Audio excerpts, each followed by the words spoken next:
Imagine one day you went to your friends, your family, your mum and your dad, and you told them that you had given everything up, that you had bought 2 silk roses, invested in camera equipment you had no idea how to use, and you're about to head off around the world to start a global art project, all because you'd had an idea. Well, 2.5 years ago, that's exactly what I did. I had this crazy idea that I could start a global conversation with one single white rose.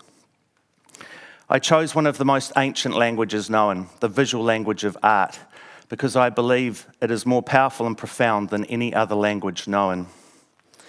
And just like you, I guess I want to try and make the world a slightly better place. So we made our plan and we decided to head off around the world.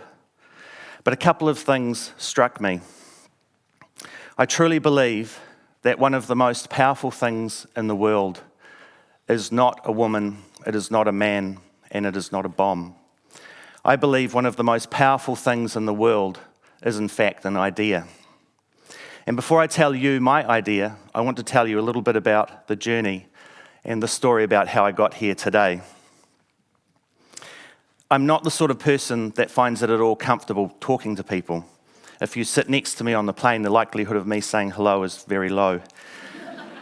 I haven't had a birthday party since I was 10, so talking to people in social situations is extremely uncomfortable. This was coupled with the fact that we decided that the best camera equipment in the world to do this project was a medium format camera system called the Leica S. I had never seen this camera system and I had never used it. But I had a burning idea in my heart, and I was prepared to go to the end of the world to make this idea a reality. I was single-minded, half mad, but I was 100% focused. So I needed to create a situation to shock me into making this idea a reality. So I decided to take off to one of the biggest cities I know in the world, New York. And I can remember the first day I arrived in New York and I went out and I had this huge camera in one hand and a couple of silk roses in the other hand. And I stood on the pavement and I was embarrassed. I felt extremely uncomfortable. To be honest, I was completely terrified. And somehow on that first day in New York, I managed to lose one of my roses. So after one day in New York, I was down to 1 rose, 1 massive camera. I had not taken 1 photograph, and I had 1 massive phobia to overcome. I really was fumbling my way around New York. And New York's not the sort of place where you can fumble around. People walk fast, they talk fast, they think fast, and you have to be really clever to get your idea across quickly. So I had to force myself to approach strangers on the street and share my idea. And I can remember seeing a beautifully dressed lady. She looked very kind. And I decided that this woman was going to be the first person in the world to hold the white rose.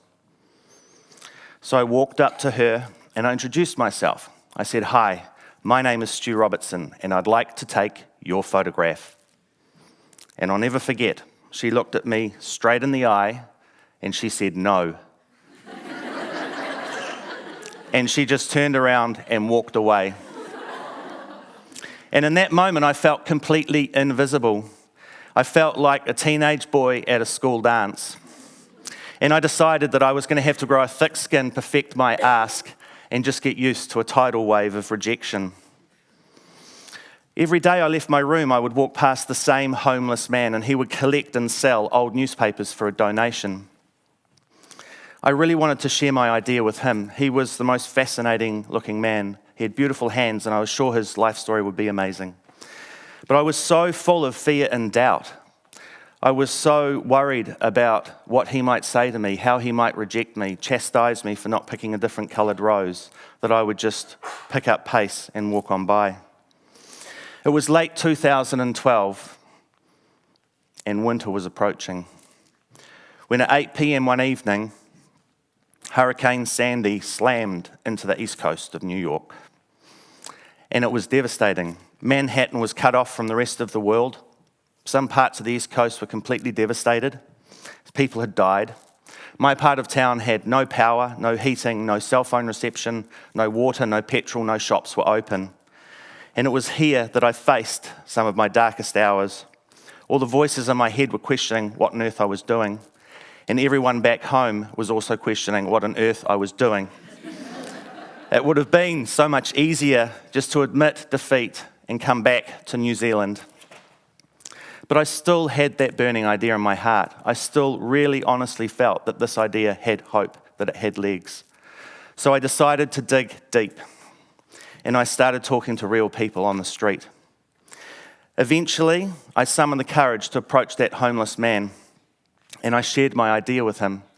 And to my surprise, he said yes to holding the white rose. Not only that, he told me that he felt honoured, that he felt special. He thought my idea was a really good idea. This is the photograph that I took of him, and I call it old news. And what I learned in New York is that by sharing your idea with real people, that your fear and your doubt melts away, and the momentum around your idea starts to build. So I never grew up with a camera in my hand, but I loved photography as a child. I always saw the world in patterns of light and patterns of dark, a stolen moment or a moment that stays in your mind's eye. And both of my grandfathers also loved photography. They both were avid amateur photographers. And the only piece of advice one of them ever gave me in passing was that every great piece of art or photograph needs a central point of focus to lead the eye. And I guess I've taken that to heart in this project. But I chose another career path and I set up businesses in various different creative fields.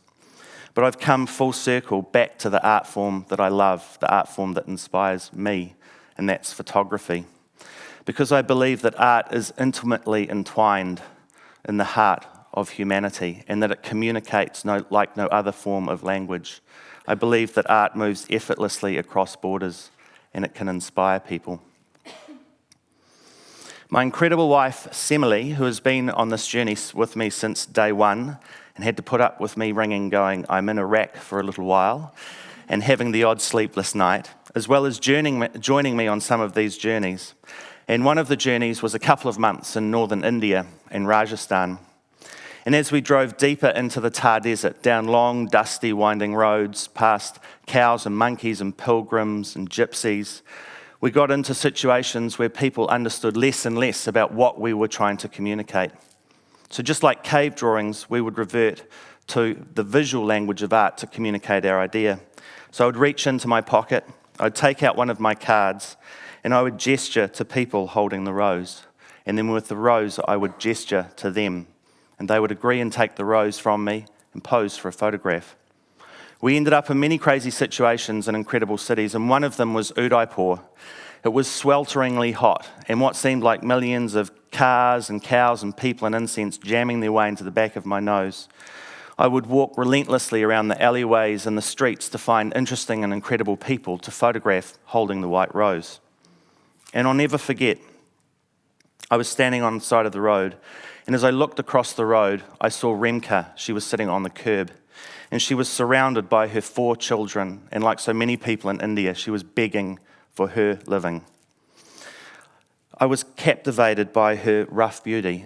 She was covered in exquisitely coloured fabrics, and I decided to cross the road to see if she would hold the white rose. She kindly agreed. And to take her photograph, I had to go back into the middle of the street and turn around to photograph her. And I had cars and motorbikes whizzing past me on either side.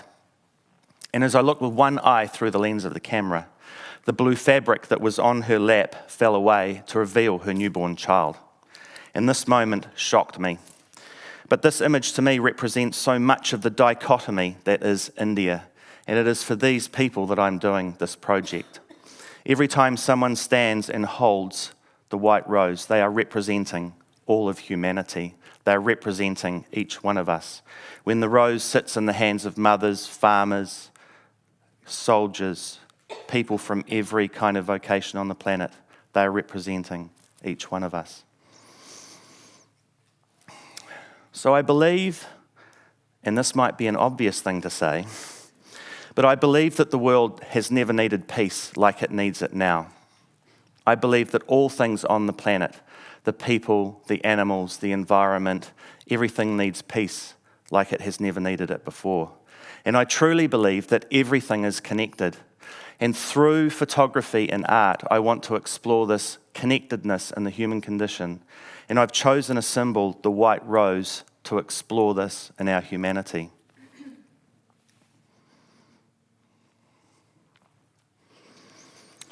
So I'm very lucky that I get to go to some pretty crazy places on the planet. And I've just returned from a trip that included Iraq. Earlier this year, I was lucky enough to be invited to Antarctica, which I can tell you is the most peaceful place I've ever visited on the planet. There is no red, there is no yellow, there is no green, there is no sound, and there is no smell. The Antarctic Treaty expressly covers two things: peace and scientific endeavour. And all the countries that are in Antarctica stand strong together. If one country needs a pilot, a chopper, some medical supplies, some food, no other country will leave them behind. There is a sense of camaraderie of everyone that's in Antarctica. And I truly think that the rest of the world could take a leaf out of Antarctica's book. I think we could learn something from how things are done down there. While I was there, I got to fulfill a boyhood dream of myself, which was to go to the huts of Shackleton and Scott, where I photographed the white rose. It was a very symbolic moment for me. The antithesis of Antarctica in terms of my experience and my travels has to be Iraq. I was there a couple of weeks ago, and when you talk to people in Iraq about what peace means to them, they come out with the most incredible answers. Iraq is one of the most unpeaceful places that I've ever been on the planet. And I've met some of the most stressed and fearful people I've ever met anywhere in the world. It was a difficult journey, but again, this is exactly why I'm doing this project.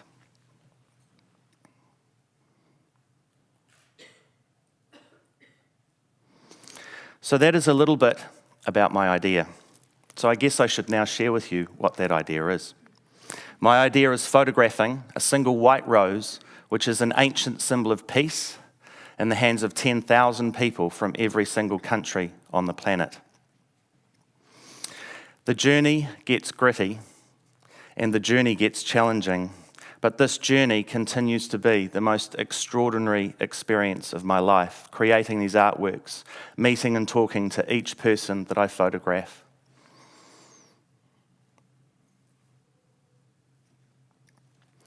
A lot of people have said to me, "Why on earth did you pick a white rose? Everyone is standing in a similar pose, as you will have noticed." So what I can tell you about the white rose that I've learnt is that the white rose is one of the oldest roses in the world. Roses have been dated back 30 million years, and it is believed that the white rose is the oldest. And in ancient civilizations all around the planet, the white rose has always been recorded as a symbol of peace and as a symbol of pure love. And in the Ottoman Empire that ruled for 600 years, Persian women were forbidden to communicate. Can you believe it? I often think when we look back on this time of humanity, the things that will shock us that we did.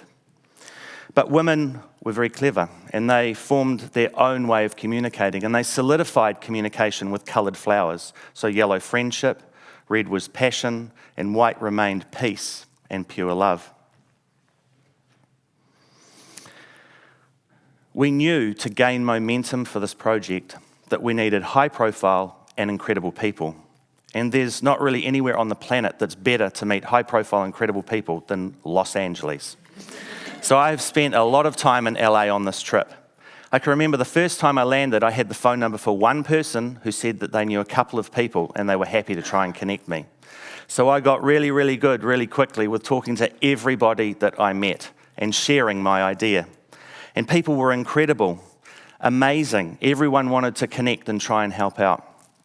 And I found myself in phenomenal situations. When I went to LA, I had never done yoga before. But I soon found myself in a yoga class with Demi Moore. My first yoga experience was promised to be amazing. I had a friend who said they would bring me some yoga pants and a yoga mat. My yoga pants and my yoga mat never turned up. So there I was standing doing yoga in jeans and socks for 90 minutes.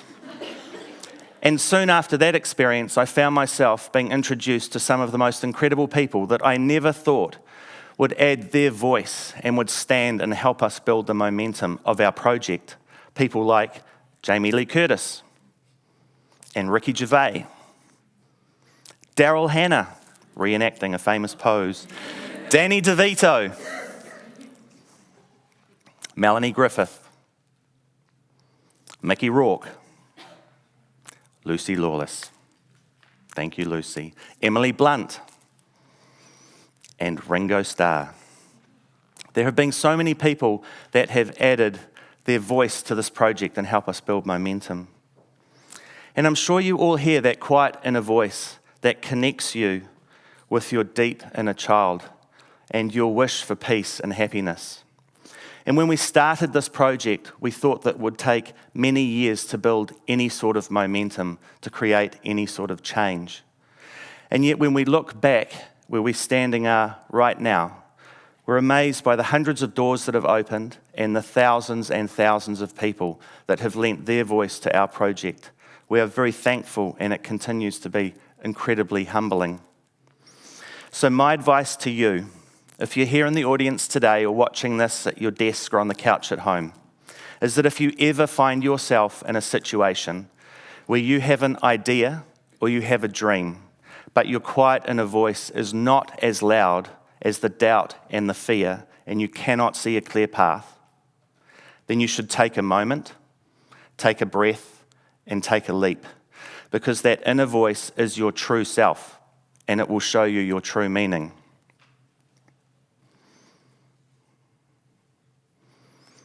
When you take that leap, your doubt and your fear will melt away. And doubt has killed more ideas than failure ever will. And I say you shouldn't slay the dragon, you should ride it. So we're 1/5 of the way through this global project, and in 5 years we plan to complete the photography and then tour the artworks, the exhibitions, the story and the message around the world. Our ultimate goal is to raise $100 million for children's charities around the world focused on peace through education. And what I have learned is that people and ideas are cyclic and symbiotic. It takes one person to come up with a great idea. It takes courage, wisdom, passion, determination, and complete self-belief to make your idea a reality. But there is something that's far more important than that. It takes many people to believe in your idea, to back you, to get behind you, to believe in you, to build momentum, to spread the word and make your idea a reality.